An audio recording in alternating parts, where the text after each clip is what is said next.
No, I was born in Indianapolis, but my father was military, so we traveled all over the country, never out of the country, but within the country. My mother was from Indianapolis, my father from Illinois. The one thing I do remember about Terre Haute when I was little is on Wabash, there is a tobacco store still there. Oh. And I think that was there when I was little, because we'd always stop and Dad would go in and get Cracker Jacks for us as kids. Yeah. I came 1997, I think that was when.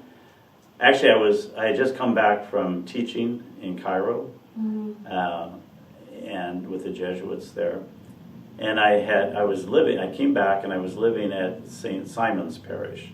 And Father Didi, who was the pastor, was elderly, was becoming more feeble. He was already using canes, and he was just about ready to retire.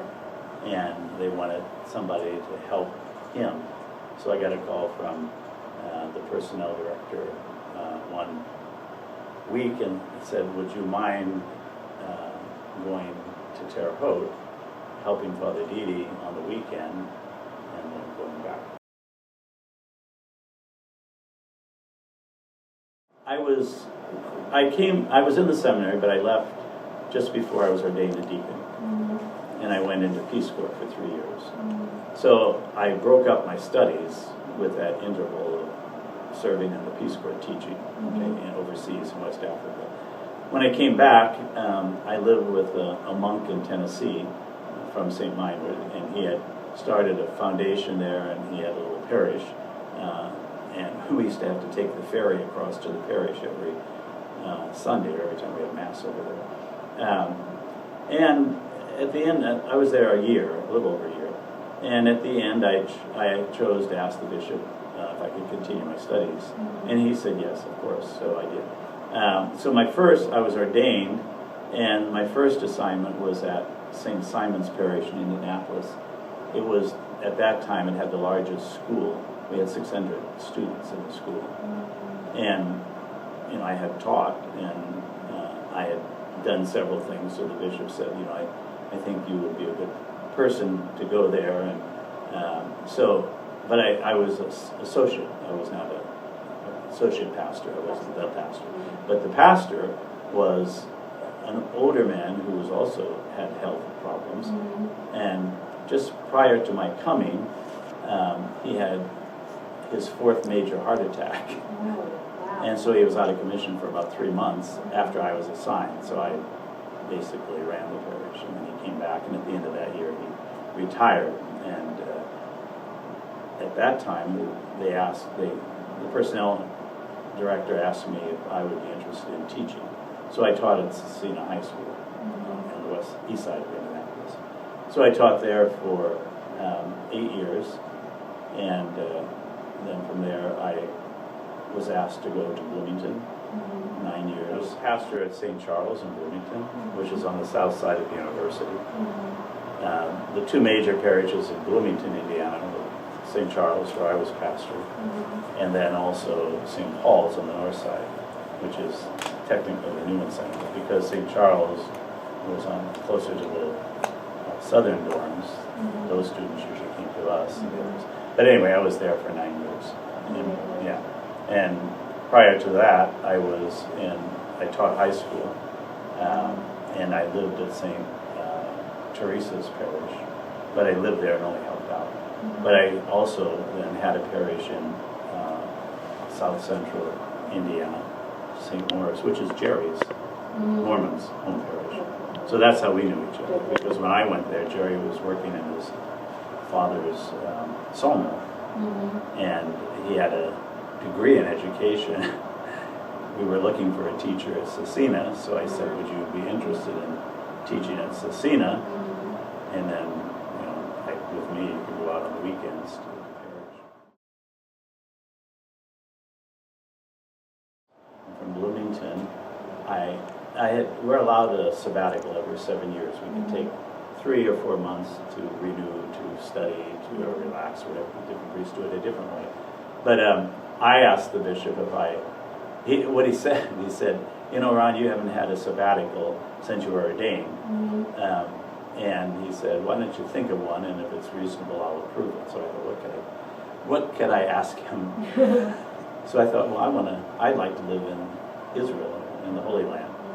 And while I was in Bloomington, there was a Jesuit who was studying Scripture, doing his doctoral work with Indiana University. And he had invited me to come. And so I went into the bishop and I said, I'd like to go to the Holy Land. I didn't think he would say yes. He said, okay, I'll approve that. Wow. So anyway, I went to Israel. I lived there a little over a year. And then while I was there, it was the Jesuit community that I lived with. They also had the school in Cairo. So, you know, they began to, you know, find out what I had done in my past, and they knew I taught. So they said, would you be willing to teach in our school in Cairo? It was a school started by the Jesuits, but funded a large part by the Vatican. And we had half Muslim students, half Coptic Christian students, and that was purposely done that way. So that these were sons, it was all male school, but the sons of political people in Egypt and large merchants and business people. And the idea was that if Muslim young people could grow up with Christian young people and vice versa, that as they got into positions of influence, they would be able to bring peace, or work together at least. You know. So that's what I did. And then when I finished that, I came back here, and the bishop, that's what he told me. St. Simon's is in transition. They're closing the old parish campus, building a new one, but it's been contentious. Can you help out? And I knew the pastor there. So I talked to the pastor, and he said, sure, come. So I was there a little over a year, I guess. And it's from there that then they asked me to come here to help Father Didi. So that's your story. from sort of going backwards, that's how we.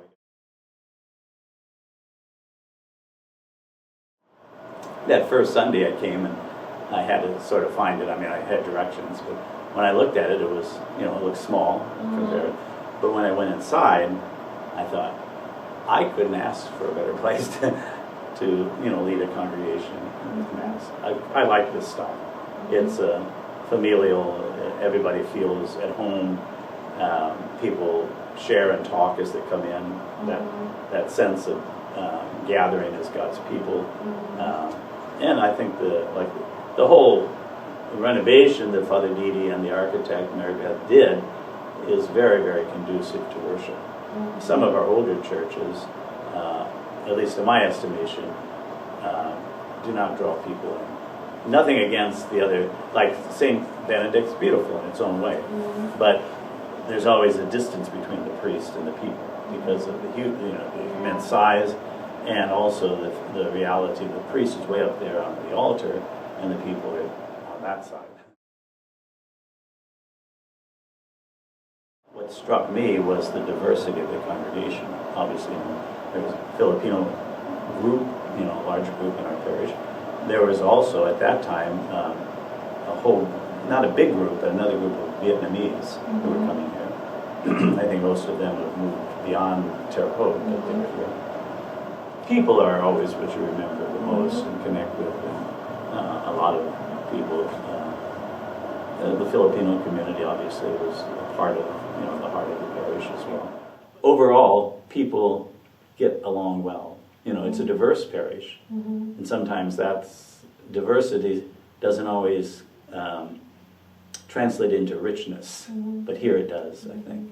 And I think that is the mark, the character of this parish. It's family. People talk to each other. They share with one another. It's diverse, and people work together. And I think that's, you know, that's what we should be. We should be a witness of all of God's people, whatever our origins, whether we're Afro-American or Filipino-American or whatever, you know, Vietnamese-American, Latino, you know. We should be able to walk together in that pilgrimage. And here, I see it, you know, and it's, I think anybody that has worked here says that, you know, and, you know, that I think is And also the ability to grow, to educate. You know, some of the programs I did when I was here, we always had a good turnout. You know, with questions. You know, we're adults, so we have questions about things, and we should be able to voice them and search for answers. And I think that's good. You know. Oh, the other thing I really remember is the music, very good, and the congregation participated. They sang. So one of my, I was going to say fears was where I would be reassigned would not have a participating congregation, and I would have to energize them to do that. But here, Donna McDaniels and her husband had already animated a nice group of people, and of course she's dynamic too. And the music here was, you know, tops. And at that time, Donna had a piano up there, if you remember. It was a little grand piano, and it was just when I first was appointed pastor, because I was still coming on, you know, to help Father Didi. But when I was appointed pastor, someone provided the money to buy the electronic, and with that, there's all sorts of possibilities. You can do organs, you can do pianos, you can do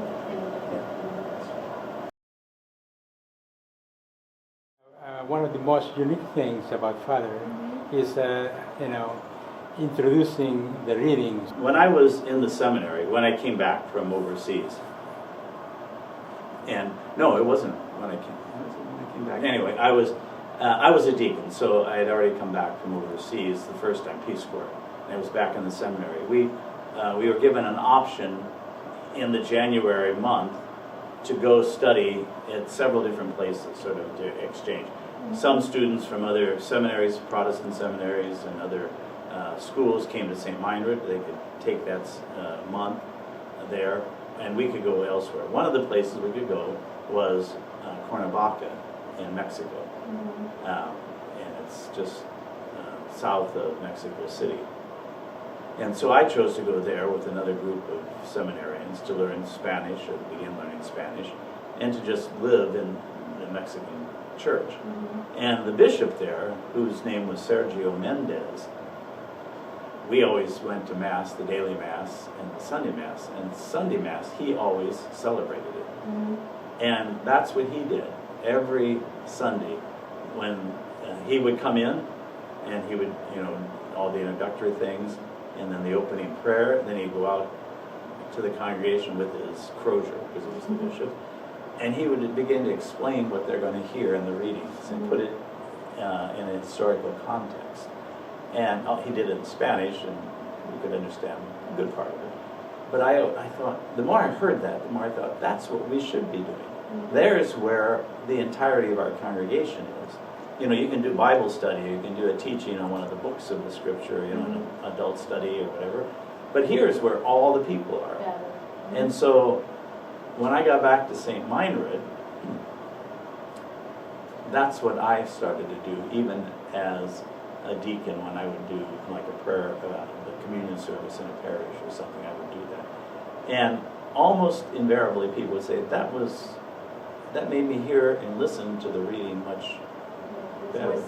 Yeah, it made it more sense. Like today's reading, it was from the book of the Apocalypse, Revelations as we call it.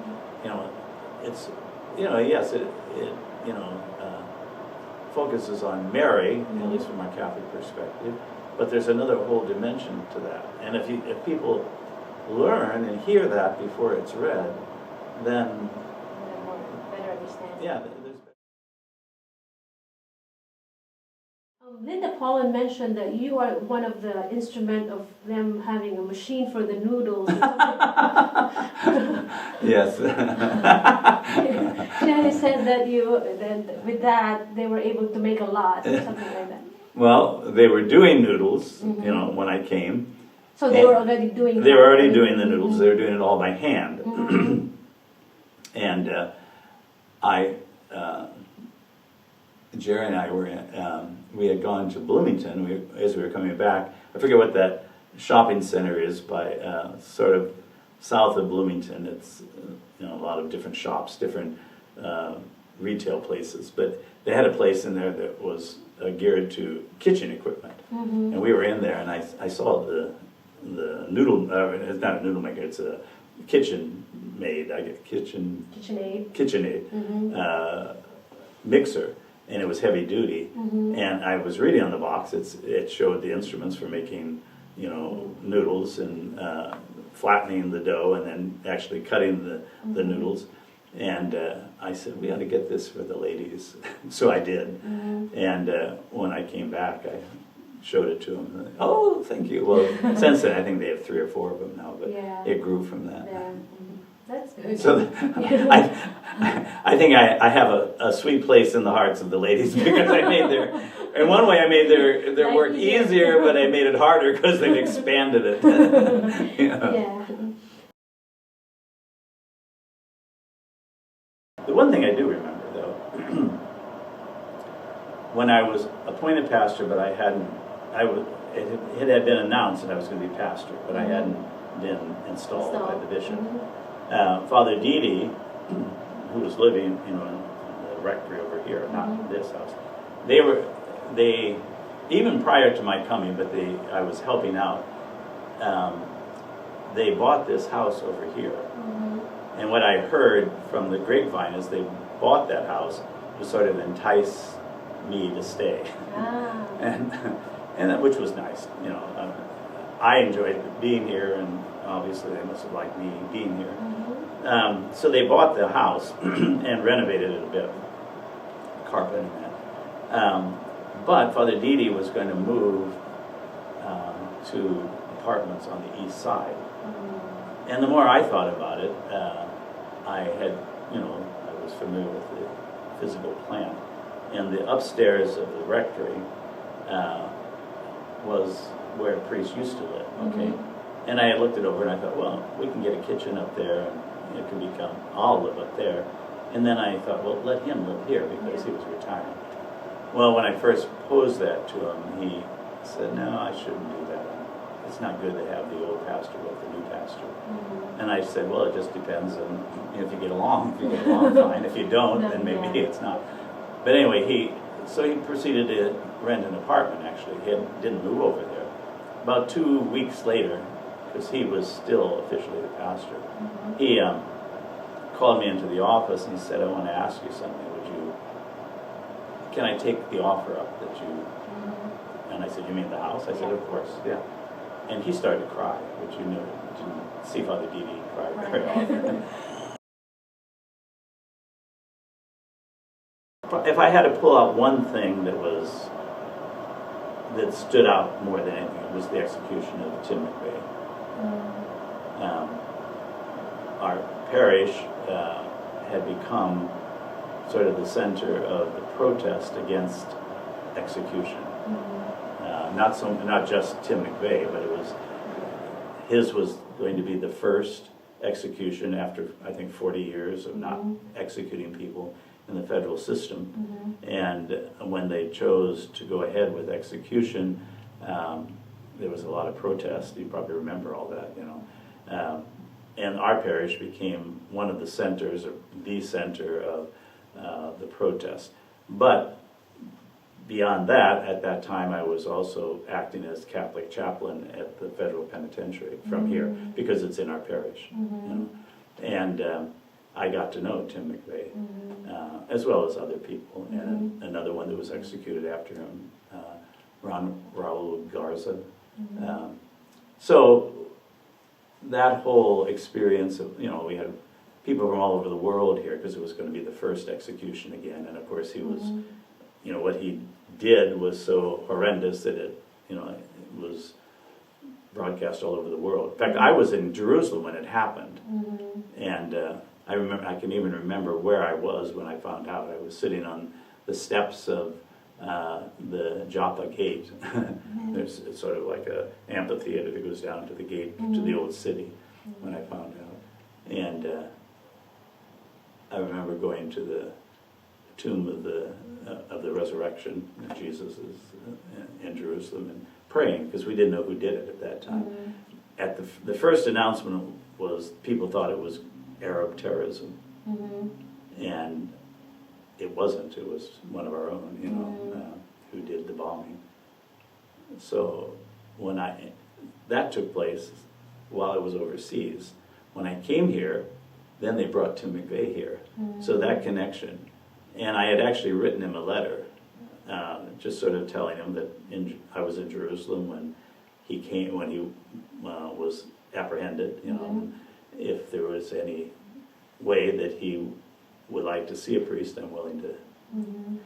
He was Catholic, or he is Catholic, and he'd never replied to that, but once I was over there, I was introduced to him by the chaplain, the main chaplain, and we talked several different times, I was there on the grounds when he was executed, although he didn't want to see any body prior to it.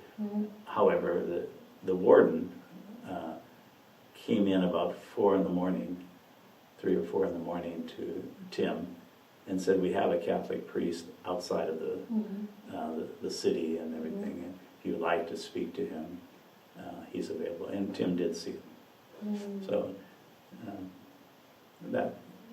that whole thing was memorable. I remember we had a big prayer service here leading up to the execution, where we commemorated all the people that were killed by his bombing, but also him and Raul Garza, who had killed an ICE, a border guard, in, I think it was over drugs that were being brought into the country.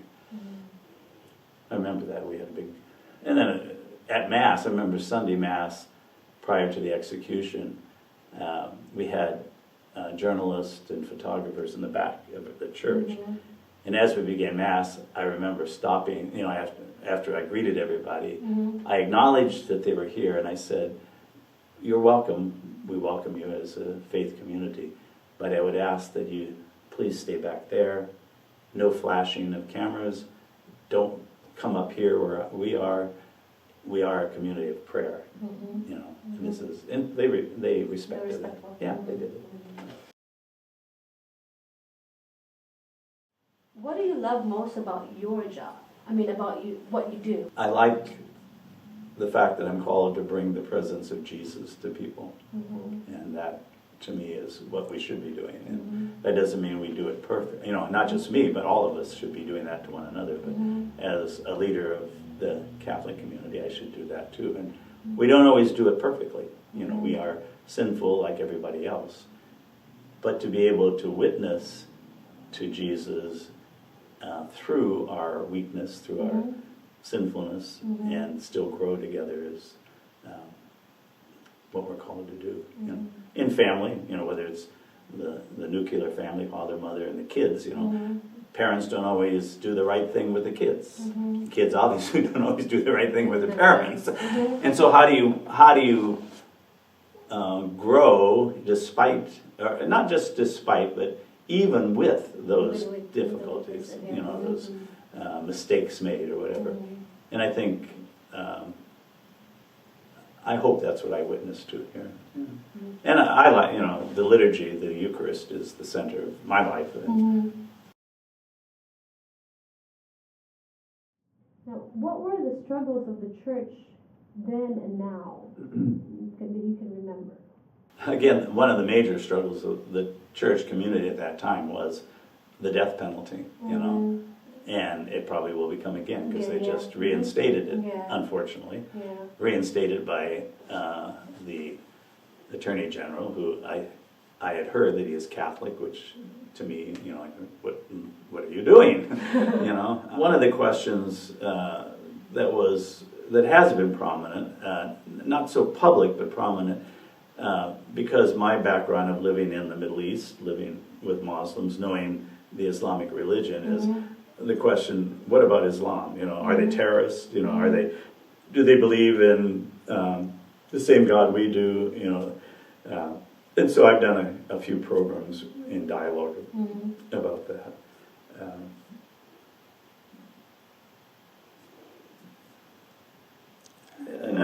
the fact that here adults ask good questions, and that leads to growth in faith.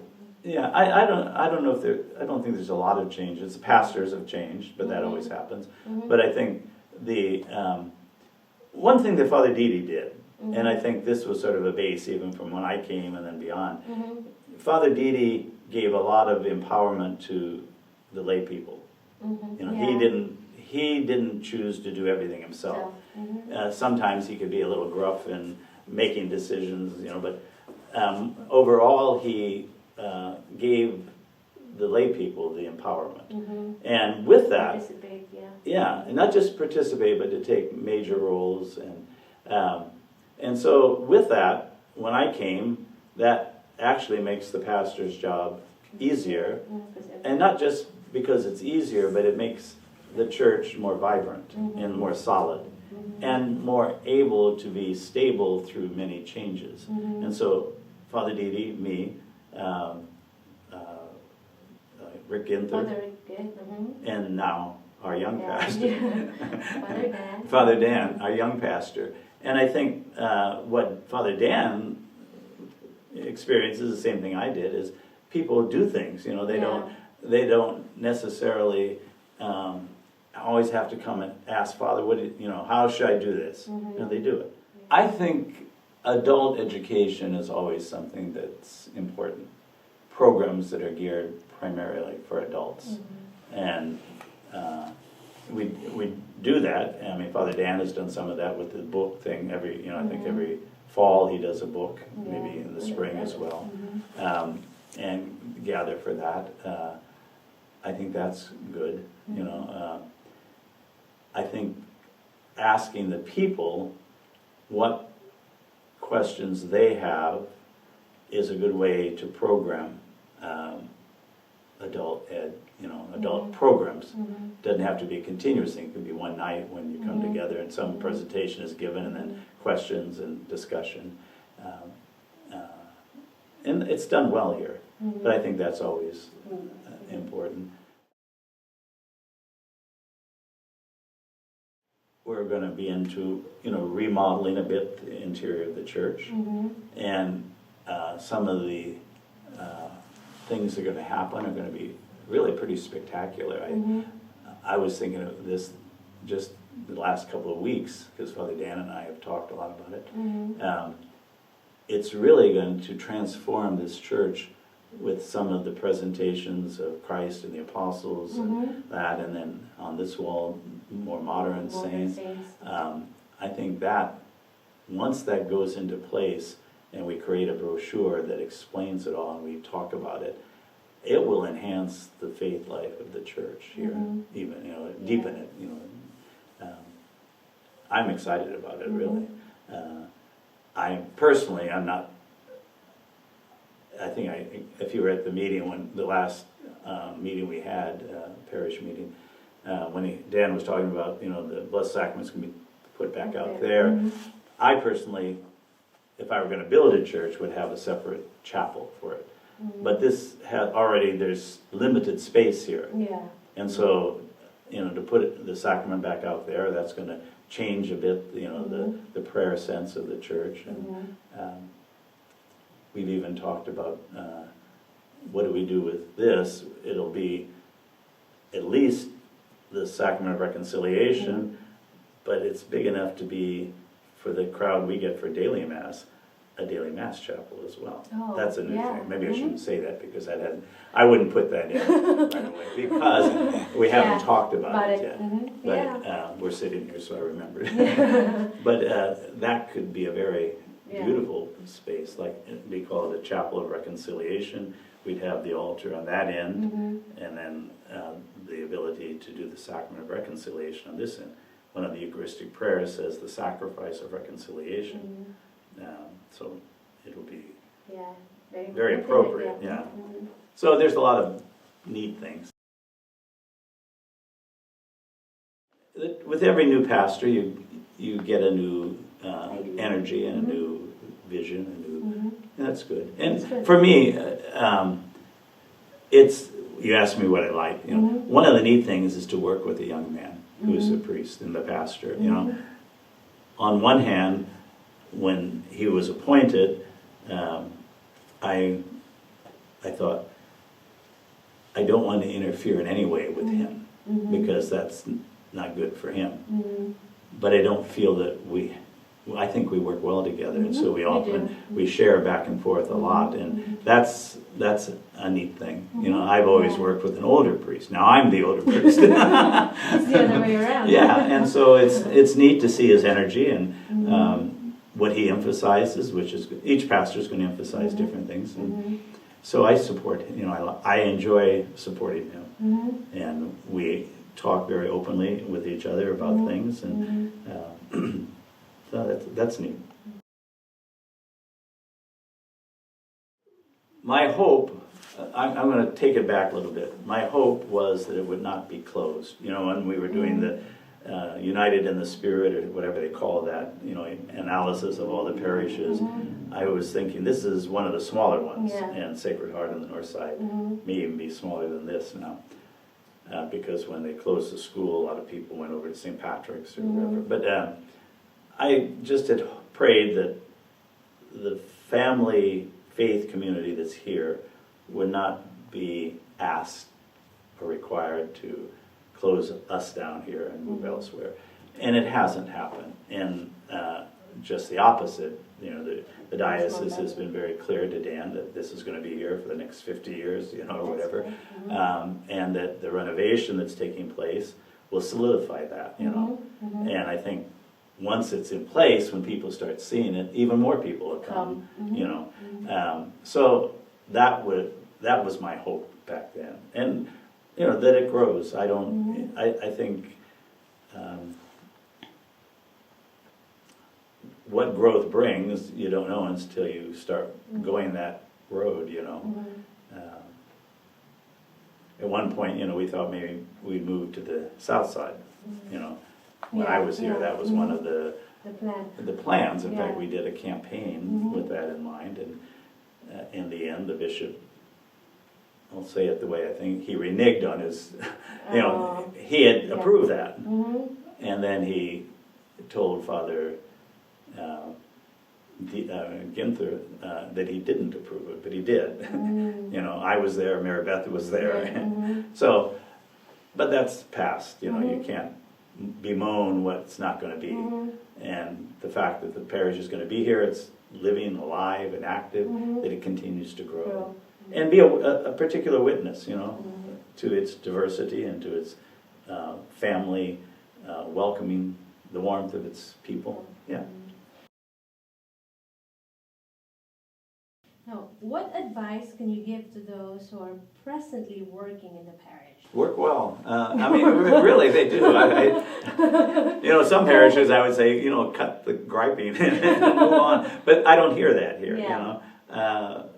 You know, reach out, continue to reach out to each other, you know, learn from each ethnic group that's here. I would say maybe the one thing that is a bit isolated, and it's not because anybody's isolated them, is the Latino group that meets on Sunday at 3 o'clock. I know Jerry and Father Dan both, and I concur with that, to do throughout the year times when we all come together. And we've done that, you know, like for Pentecost, the Filipino community is there and the Latino community, and we pray in the different languages. And I think that is one area that to continue to help bring the Latino. And for one reason, I mean, first of all, they're members of our community, and they're our brothers and sisters. But also, and I want to say this in the best positive way, they are a humble community. A lot of them are waiters and servers, and we don't see them except when we go out to dinner, and they're very busy, so they come at 3 o'clock on Sunday to Mass, you know, and then we don't see them other times, you know. And so it is a challenge to continue to make them feel welcome. But I think they do feel welcome. And they're a small community, so this size of church is much better. When I was here, I used to do the Hispanic Mass, and it was up at St. Joseph.